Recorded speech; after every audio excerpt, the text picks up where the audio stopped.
This is it. You are watching history being made. The first ever landing on a comet.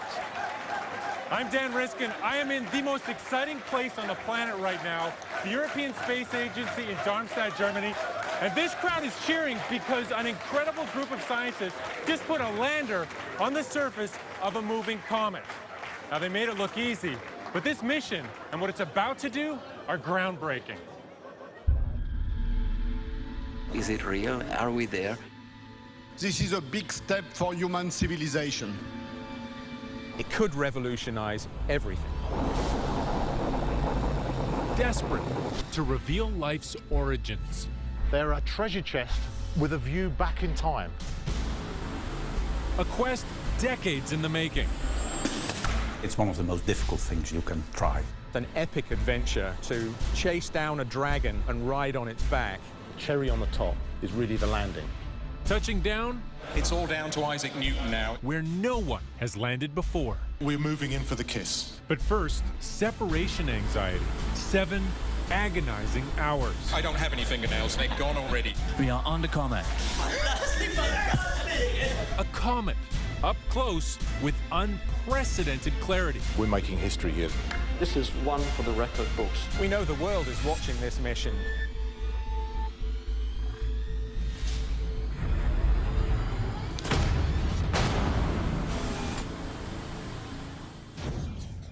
Andrea Akamatsu, the flight director, a little bit the man of the hour here. Now, how are you feeling after that incredible landing event?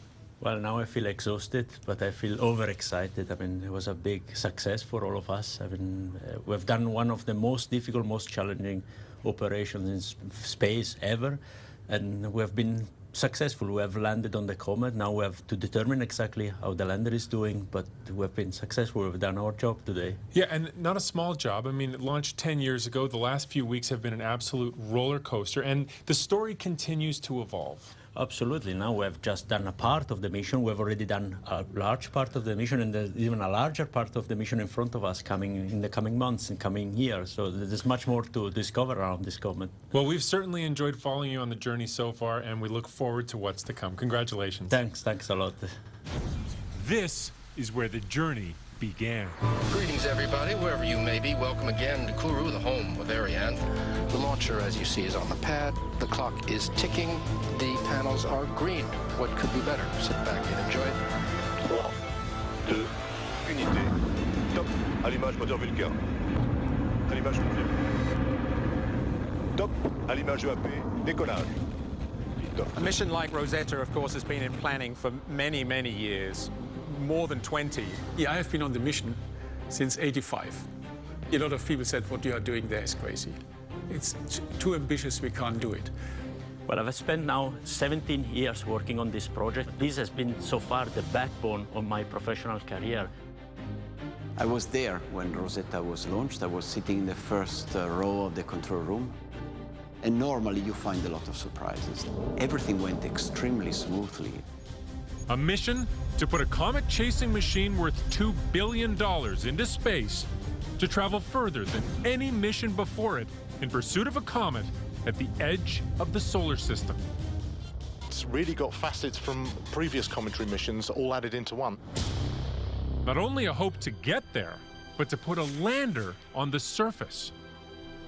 So yeah, the exploration, the fact that we're going to go and observe one of these so closely as we've never done before, the long journey that we've had to get there, and also the science at the end is easy to connect to everyday life.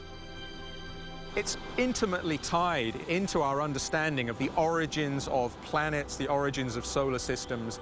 This one comet is an icy treasure chest which has been locked away for 4.6 billion years, containing information which could unlock the secrets of the birth of our solar system. Designed to fly for more than a decade. Massive wings fold out, reaching for the sun's strength. Rosetta is on a 6.4 billion kilometer, 4 billion mile trek to a target called 67P, known to pass by Earth every 6.5 years. It's a great adventure, of course, doing something as crazy as flying a probe out into deep space, lining up in such enormous precision with a moving, dynamic object, and then being able to grab a hold of it. A team of top-notch pilots doing everything they can to make the journey smooth. 5 milli-degrees per second. That's the one. From the time Rosetta splashed into space, she's had to navigate through crowded cosmic lanes.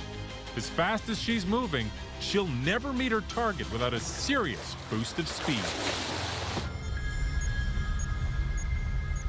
We had to use gravitational flybys in the solar system to wind our orbit up to get out there. Thanks to the gravity, and we transferred this energy from the planet onto the probe, and the probe was continuously accelerated. Along the way, the team gets postcards, reminders she is out there. The first highlight for me personally was looking back at Earth and finding landscapes, so Africa, Europe, city lights at night. Then we swung by and had a very nice look at Mars. Then they catch a miraculous up-close look at two rarely seen asteroids. Wow, this was cool. It looks like a diamond in the sky. The fun part is these are high-speed flybys. So it just whoosh and you're flyby. A trip of a lifetime. But the spacecraft is getting too far from the sun to maintain power. Putting the probe into a deep sleep will ensure it has the reserves for what it needs to accomplish later. A gutsy call has to be made. We had to switch off most of the systems. It was a tricky moment after such a long time. Just flip the switch, turn it off, and hope for the best. We tried to challenge this hibernation mode because we consider it extremely risky. A horrible thing to do for an operator. You want to be in contact with your baby, with your spacecraft, and you know you're not going to see it for 2.5 years. But you think of all the possible things that could happen in this period. Waiting for the wake-up, almost unbearable. We had a predicted time, and we had some uncertainty.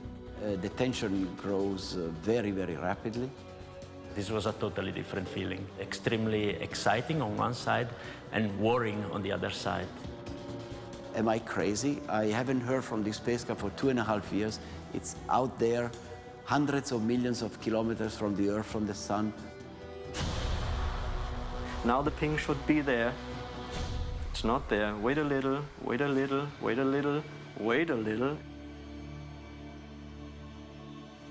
Am I really stupid in expecting that this signal is coming? And then, bang, here we are.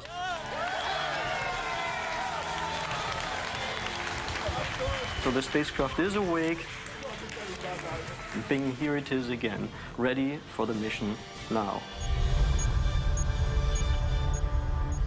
This is the year of all the action. It's time to get Rosetta up close and personal with this comet. Today, a key maneuver. Mission manager Fred Janssen has flown in. In the past, we've had problems with these maneuvers of this size. I'm very nervous. I mean, we need this to go right. Rosetta is moving fast. She's caught up, but risks overtaking her target. She needs to get in sync. Over the next 12 hours, this team programs the spacecraft to slam on the brakes. Currently, we're moving at 700 meters per second. We'll be reducing that by approximately 300 meters per second. A series of zigzag maneuvers, precise turns and angles, all designed to get her close. If we don't do these maneuvers, then we fly past it at 50,000 kilometers at a high speed. And that was it. Goodbye, Gracie. What they've programmed will take hours. Andrea is eager to see the results. We were very anxious to see how the spacecraft would react last night. Andata bene, sì, no. Guarda qua le pressioni. It worked. Confidence gained. Comet 67P is within reach. Welcome to the most important chapter in the life of Rosetta. go to the MCR to live the last crucial moments with my people.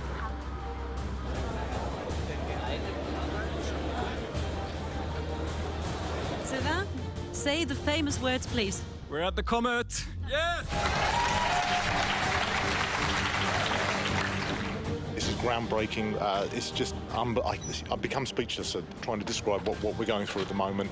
We made it, finally. You can't believe it. It looks like, are we really part of this thing? Is it real? Are we there? We are looking forward to the image with the highest detail we've ever seen. From imagery, I can confirm we arrived.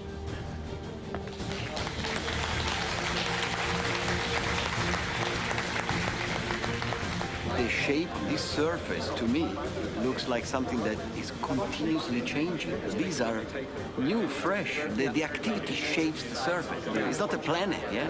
This thing is something lively. Lively and unpredictable. With this victory, another hurdle lies ahead. The spotlight now turns to Stefan Ulemak, the man responsible for putting a lander on this comet.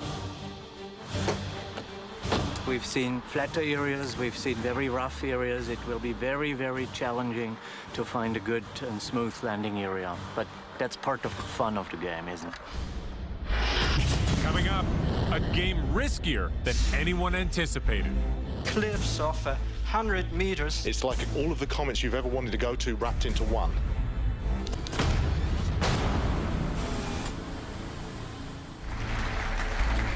We've made history today. They've landed on a comet, and incredible, never-before-seen images have started streaming back to Earth. I'm Dan Riskin, and this is a model of 67P. Now, when Rosetta first launched 10 years ago, this was just a dot in the sky. But now that they're close up, they can see that 67P is so much more than the simple snowball they were imagining. Comet 67P, Churyumov, Gerasimenko. Churyumov, Gerasimenko. Churyumov, Gerasimenko. Churyumov, Gerasimenko. Churyumov Gerasimenko, the target comet for Rosetta, is perfect in that it's periodic. We have some idea of how it's orbiting the sun. Therefore, it's predictable, and that has allowed us to plan this mission. Now, the fascinating thing about this comet is it hasn't always been quite so close to the sun. In 1959, it had an interaction with Jupiter, and the gravity of Jupiter moved the comet closer to the sun than it used to be. This comet hasn't been evaporated and sublimated and burned by the sun, and that means there's a better chance of finding primitive material inside that comet. This is Comet 67P in the highest detail we've ever seen any comet before. Flat areas, smooth areas, cliffs of 100 meters size or so. Here at the Max Planck Institute in Göttingen, Germany, Holger Sierks and his team are taking a closer look. Groundbreaking images arriving daily. Getting cliff. This is round? This is round. This is round, and but it's a depression. Okay. Holger's team investigates every detail. From these images, resident sculptor Martin Heinrich creates a realistic model with accurate color and texture. Hi, hallo. Hallo. Na, wie sieht's aus? Ich habe da schon mal so eine Probe gemacht hier. In our images, it always comes out bright, but it's only bright because we expose so long. It's really pitch black. It's dark like charcoal. Being able to see and feel slopes gives them a sense of possible landing sites. We want to have a three-dimensional model just to see topography, the local landscape. So this is really so spectacular. Crashing through the solar system, this is a moving target. A mountain-sized duck-shaped iceberg on the loose. This is a very exciting comet, and actually, considering its shape, it's maybe too exciting. And we are now in there, in the middle of a harsh environment, and gas flowing out and dust moving away. It will have gas coming off, so it's going to be losing mass. And of course, mass is one of the most important parameters when it comes to gravity and staying in orbit. So if you have something that's losing mass, staying in orbit becomes a problem. There's a concern at the comet because it seems like it's connected. It's two snowballs connected and might separate into two parts. A daunting thought for the lander team. This would jeopardize the lander. The comet is really the big uncertain in this mission. Alive and changing as it nears the sun. We look at carbon monoxide, ammonia, Sam Gulkis is and, keeping a close 3-methanol. eye on this ice-breathing dragon. What we're observing here is the gas coming off the nucleus and rushing toward us. That has included water, which they can compare to the water we have on Earth. Looks like we're now moving into a new phase. The whole Moreau team is very excited. Detecting water in the coma was a eureka moment. The reason we want to measure it is the water tells us something about the evolution of the comet. So the rate at which it's escaping is about 2 of these per second. We want to study comets because not very many people realize that billions of years ago, there were billions of comets that were hitting Earth, which was dry at that time, and many scientists agree that the water that we're drinking today came from comets. We want to verify this. If all the water on the Earth came from comets, let's just suppose, you would need 100 million comets the size of 67P. So studying one comet on its own isn't going to tell us the definitive answer to this question, but it's going to really provide a basis for understanding other comets which we'll never visit. But maybe even more came from comets than just water. Maybe the initial ingredients for life. By investigating individual dust grains, dust particles, we get a real clue about the very raw material that makes up planets. This is not dust as you have on the top of the TV. It's dust that is the outer skin of the comet. It contains these compounds that we're interested to look into. By looking at the dust itself, we also get an idea of how the comet evolves, how the coma evolves. It's not just the surface that's emitting gas. Even these lumps and possible snowballs of the comet will evolve dynamically as they leave the comet's surface. On the Earth today, we can't see that stuff. It's all been buried and processed. There's no ancient material on the planet Earth. These organic molecules are the building blocks for amino acids, which are the building blocks for life on Earth.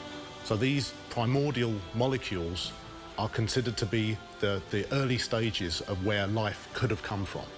You see a lot of detail coming out by the shadows, a lot of boulders. These boulders, they are house size. Whatever they are made of, we'll find out.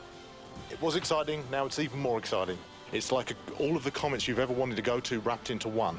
So it was a good choice. How do you feel right now? I just can't believe it. I just can't believe it. Absolutely. I mean, I'm super moved, and everybody there was crying. It's a fantastic moment. I really started believing it when I saw the picture of Osiris that showed the lander. It was too beautiful to fail. Of course, now that we have a lot of things to analyze, it will not be easy, but telemetry keeps coming, so the lander is alive on the surface. It's history. Building a spacecraft is rocket science. Challenging, very challenging. It's one of the most difficult things you can try. What we had to do is miniaturize the laboratories we have on the Earth, make them tiny, compact, low power. Their idea? Send a probe to catch a comet and put a lander on its surface. For me, it's the sexiest mission that exists to date. The Rosetta mission has 3 unique goals: the rendezvous, the escort, and the cherry on the top is really the landing. Designed with giant solar wings, this spacecraft has traveled further than any other using only the sun for power.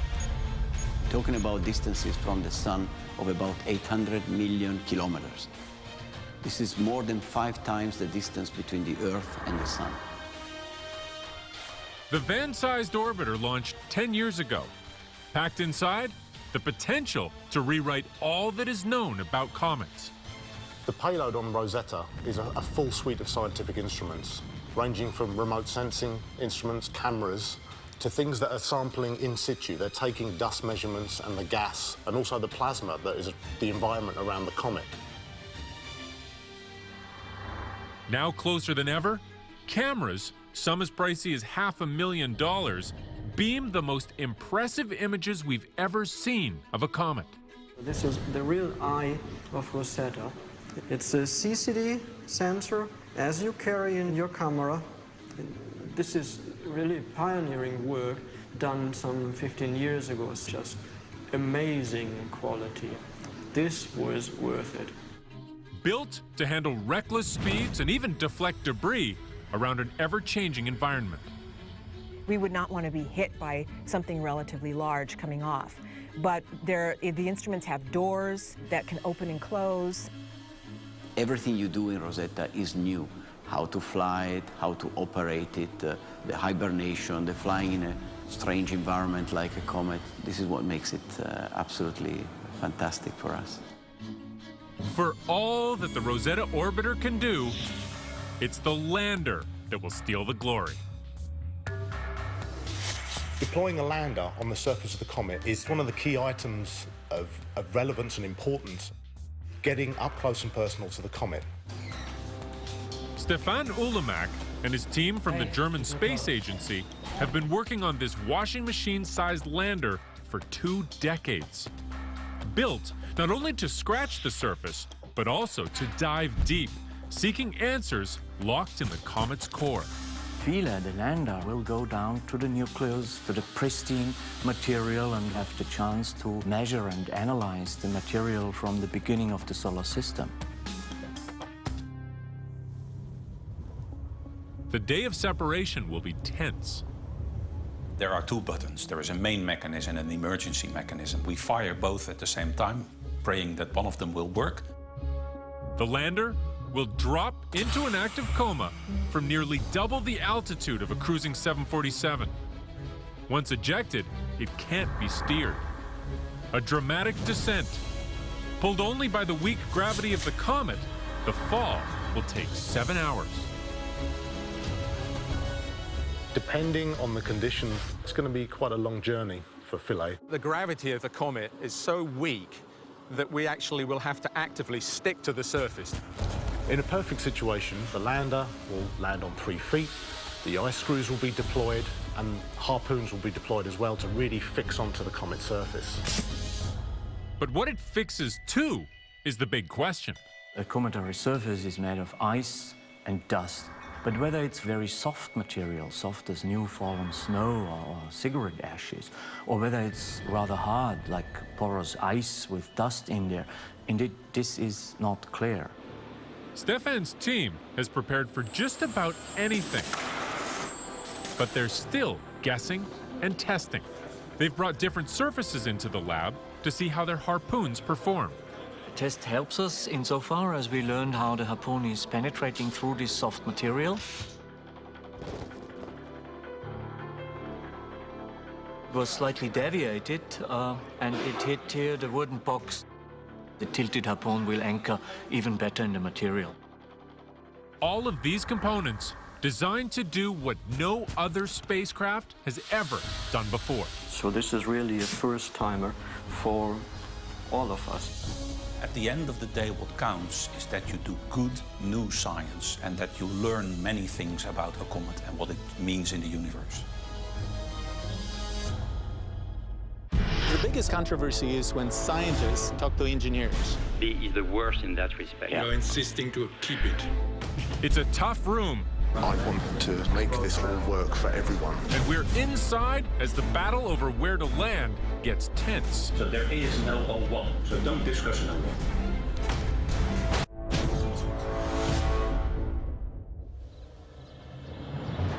Arriving from all over the world, the team responsible for this mission has come to Toulouse, France, to select a landing site. Good morning, everybody. Welcome for this very important meeting. The challenge? Land where it's safest or go where the science is, even if it's risky. They have to drop this lander on a moving target, and even though they've designed it to stick to anything, the surface might not be what they're expecting. Each person here has their pick. This is a very cool view I like really a lot. This is a runway, so all we miss is the flashing lights. Holger Sierks brings new evidence as his team takes the list of 10 down to 5. So we can provide images and topography and shape. So we have features, cliffs, so we have topography there.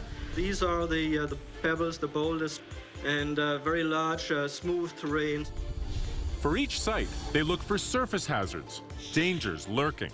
They also consider sunlight for power and for imagery. Scientifically, it's very, very interesting, but it's for you, for the landing team, and it will be hard to find the proper landing site. It's a fantastic landscape. Yeah, thanks again. I think we all have to digest these wonderful images. Well, the landing site selection process is not easy. For me, what's become very frustrating is every week we're talking about the same thing. Yeah, the gravity must be very low. Yeah. What is very important is to focus on landing sites that do have a value, do have a real potential. I want to try and make this all work for everyone. Yeah. There's been a number of discussions over coffee, at least, with the balance between 100% successful landing and very minimal science to maximizing science and having a little chance of actually landing. The biggest controversy is when scientists talk to engineers. Engineers are interested in safe landings. On the other hand, scientists want to be in the most exciting place, but it's always very difficult to land on. How do you reconcile these competing interests? Of course, the top requirement, I think everybody agrees, is to bring the lander down safely, and I think nobody will seriously question this. There is a lot of instruments that require to be long-standing on the Comet to see how it behaves. Jean-Pierre speaks for many of the scientists here. He'd like to see a mix of sites on both lobes. If I am to go on the upper lobe, I would prefer G and D. I don't like the boulders. The boulders tell me big reprocessing. I would like to go as pristine as possible. I would eliminate G and keep A and C. But of course, as I said, RFC, we cannot measure because we cannot tune. Yeah. Simply landing won't be enough for Wlodek Kaufman. His experiment Concert has the potential to make history. With parts on both the orbiter and lander on either side of the comet, they can scan the nucleus like an ultrasound, seeing inside for the first time ever. This makes him a kingpin at the table. Okay, go ahead. Side A, the tuning is very narrow. We should analyze more, you know. So A is bad but not tragic. Yes, perhaps tragic, but okay, I don't know. Yeah. I don't know. Concert's important because it's the only measurement that will give us this fundamental leap forward in understanding what the inside of the nucleus is like. We have to trade, we have to make compromises. I think people will mainly digest what we have discussed today. There was a huge flow of information. So yeah, it's constant work now. It's 100% 24/7. There are so many competing attitudes, competing science programs, and it all has to come to a decision very quickly. A list of 5 is near, but there is continued debate about keeping one site, B, on the table. We will not disregard B as the safest landing site. B is kind of our safety anchor, I would call it. But there is significant drawbacks from a science point of view. For the actual properties of the material you want to have access to, B is the worst in that respect. Yeah. You're insisting to keep it. I acknowledge the disadvantages. I prefer to land and have a first science sequence as compared to not land at a very exciting site. Time for a coffee break, right? Okay.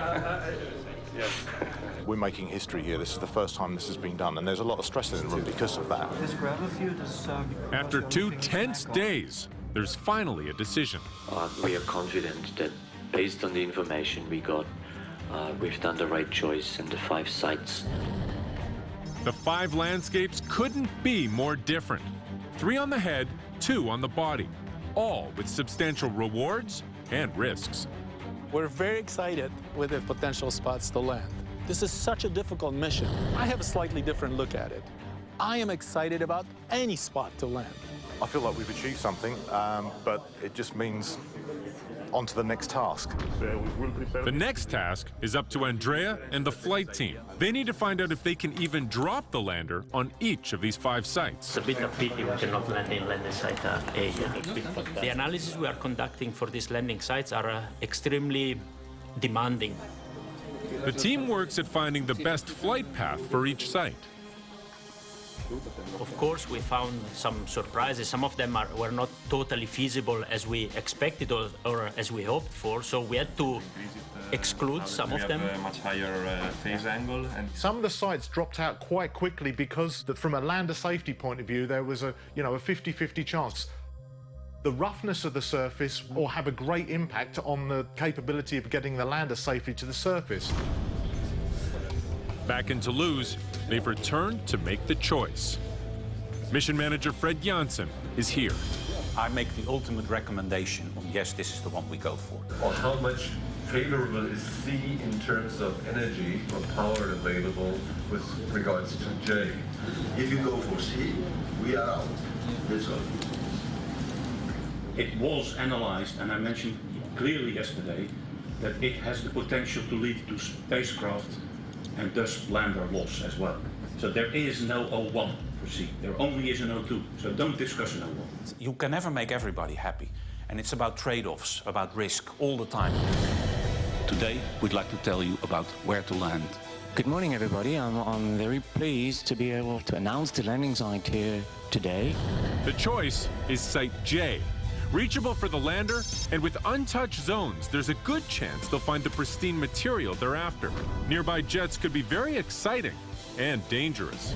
Site C stands by as backup, less sunlight, and a nerve-wracking approach for the landing team, thanks to a rocky landscape with dangerous cliffs. We're constantly trading off, how can I put it, the less risky landing site versus the maximum science, and that's always a problem in space. All right, I'm with Fred Janssen, the mission manager. Now, you ultimately had to make the call that the landing site J is where you wanted to go. Now that you're there, what do you think of that decision? It's been a good one because we managed. It was the right spot because it all succeeded. And yeah, what it scientifically brings, of course, we have to wait. But for the time being, I'm more than content. And so what is going to happen on J over the coming months? What do you expect from that site? What are you going to learn there? Well, what we hope to learn is to connect what we measure in the orbiter with what we measure on ground. Because if you don't make the connection, you will never know whether what you measure in space is really the same thing. All right. Well, congratulations on a successful landing, and now lots of science to be done. Definitely. Great. Coming up, anything could happen. There could be dramatic events. It's going to be quite a long journey. Philae will die at some point. The excitement will be fantastic.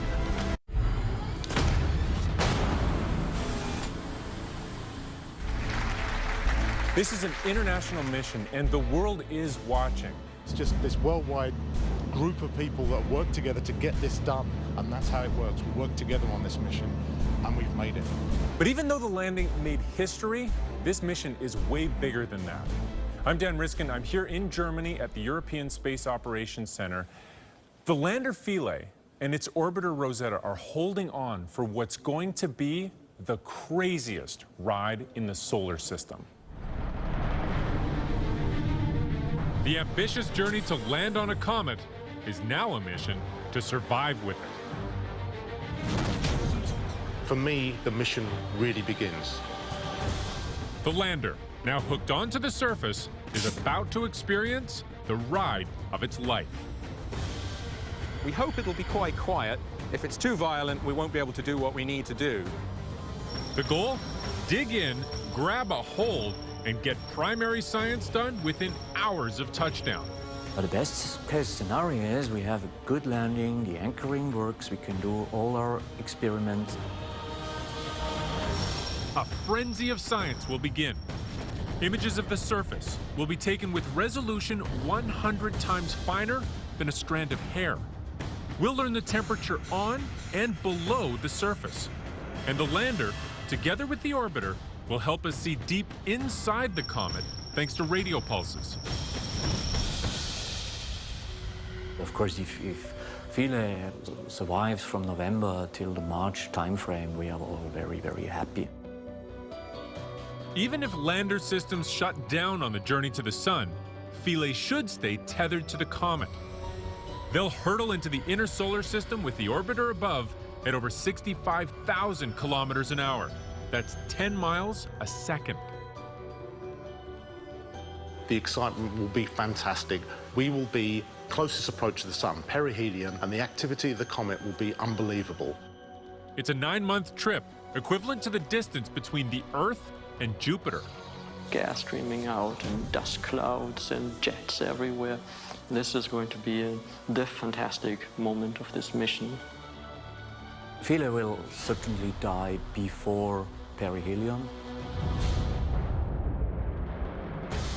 If they lose contact with the lander, the flight team will be even more focused on keeping the orbiter alongside 67P, especially in extreme circumstances.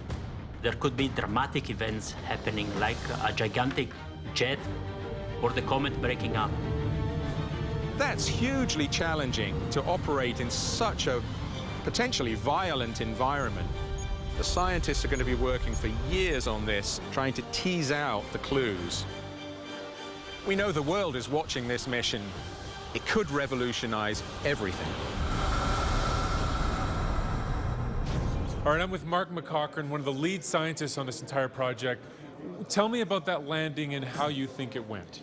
It went fantastically well. You know, it was even better than a bus arriving on time, 2 minutes after the nominal time. So it was fantastic there. We had to wait a little bit to get confirmation that we were locked to the surface. We had that, but we're not really still quite 100% sure what happened at that point. We're on the comet, there's no doubt about that. We may have hopped, and a hop on an object with so little gravity actually could be quite a long hop before it comes down again. We're on the surface. We're investigating the surface. We have a lot of science data already coming in, but we're trying to diagnose exactly what happened during that first phase. Now, in the coming months, is that lander still going to be holding on the way you wanted it to, or does it need a tighter grip? The reason for grabbing hold was all about seizing the moment when you landed, right? We had to arrest that momentum and grab a hold, but we could have let go at that point. Once there is enough gravity, it's very little, but there's enough gravity to stay stuck on the surface. Nothing's going to lift us off. Maybe when the comet gets really active later on, it could, but at the moment, if it's on, it's on. It's not going to go anywhere. And let's talk about later on. So right now, this is a cold, icy snowball, but it's headed for the sun. So what's that experience going to be like for this little lander? Well, you know, if we're not locked to the surface, it could experience some winds, some of this outflowing material. What we see at the moment is up to 5 kilos of water coming off per second. That could increase by a factor of 100, and that's going to be over the whole surface. Tons of water up to per second. And, you know, if Philae's landed on a place which becomes active, it might fly off. We think we've landed somewhere very safe, very flat. We've got some images which we're trying to piece together exactly where we are. We're not on the edge of a boulder. We're not in the middle of a crevasse field. It looks nice, but it could be an area that becomes active. We just don't know at this point. And so what's next for you? What are you looking forward to in the coming little while? Well, the main battery only lasts 64 hours, and we burn some of that going down to the ground, down to the surface. So we're running all the experiments as quickly as possible. They're running. We're not in contact at the moment with Philae because Rosetta's over the horizon, but science is going on. Tomorrow we'll link back up, get some more data back. We've got good stuff already, but we hope that the secondary battery will then charge. We'll be able to then continue the science, and there are some great bits of science we won't even do until a few weeks downstream. Well, congrats on a great landing. Thank you very much. You got it there. Hugely exciting day. Thanks very much. Images like this are grabbing us and taking us to a place we've never been. This is really historic. We've put a spacecraft on the surface of a comet. And while the Rosetta mission extends our reach into space, there are already other teams looking to take that reach even further. This might be the future, catching and exploring wandering cosmic bodies. All right. Space dreamers are fighting for the chance to get close, grab a hold, and bring souvenirs back to Earth. There's a sci-fi aspect to it, definitely. Is the Earth endangered by being hit by a big comet or an asteroid? 3, 2, 1. First up, a little lander ready to scout an asteroid. Hayabusa 2 from the Japanese Space Agency is gearing up to send this mascot to tumble around and get a sample. The key aspect of mascot is that it has an internal mobility system, meaning it can move across the surface of the asteroid, like a dice which rolls itself. Rolling not too far behind, OSIRIS-REx, a NASA mission well on its way to Bennu, an asteroid that could come a little too close. It's one of the most potentially hazardous asteroids in the solar system. We don't want to go to a pebble. We don't want to go to a small boulder. We want to go to a mountain to understand its geology and its history, ultimately to send the spacecraft to the surface, get a sample, and bring it back to Earth. While those missions are locked for launch, NASA is thinking even bigger.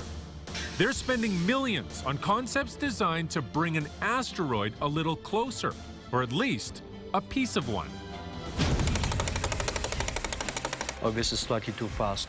For that, drills are a no-brainer. We love drills. We focus on extraterrestrial drilling. Honeybee Robotics is combining their drills with this robotic arm to bring back boulders. The trick is to be able to pull it off the asteroid without breaking it. Let's use the excavation tool now to get a cavity underneath that boulder. They're experts at drilling on Earth, but can they pull it off in space? It's very exciting. We can do this. We just need a little bit of practice. Practice is exactly what Aaron Parness and his team from JPL are getting with their spiny-legged rock crawler, the Microgripper. When I tell people I'm building a gripper to bring an asteroid back, you get a lot of questions. Oh yeah, you want me to load it up? Yeah, go for it. That's gripped. It has lots of sharp hooks that grab onto the surface of a boulder. Any one of them probably can't hold much, but if you can get tens or hundreds of them to work together, all of a sudden you can lift a giant boulder. Airborne Systems in California is going even bigger than that. It's a very audacious objective to totally envelop an asteroid. We're going to lower the simulated asteroid down. Now we're going to clasp the air beams around the asteroid and then move the full asteroid to another orbit. It's a pie-in-the-sky kind of a mission. Capturing an asteroid and putting it where you want it, that's the kind of big thinking NASA is after. They're lining up missions within the next decade to keep a firm grip on what's lurking in space. Big thinking is what landed this team on a comet today. You know, in our lifetime, there will only be a few moments like this. And what a thrill to be here at the European Space Agency for this giant leap forward in space exploration. I'm Dan Riskin. Thanks so much for joining us on this epic journey. I can't begin to explain the emotions that there are people in there that have worked their lives on this mission, and we did it. We were actually seeing telemetry coming back off of the surface of a comet. That's just mind-blowing. Oh man, it's unbelievable. This has cost me a year of my life, but it's worth it. It was too beautiful to fail. There it was the moment where I thought it's gonna really work.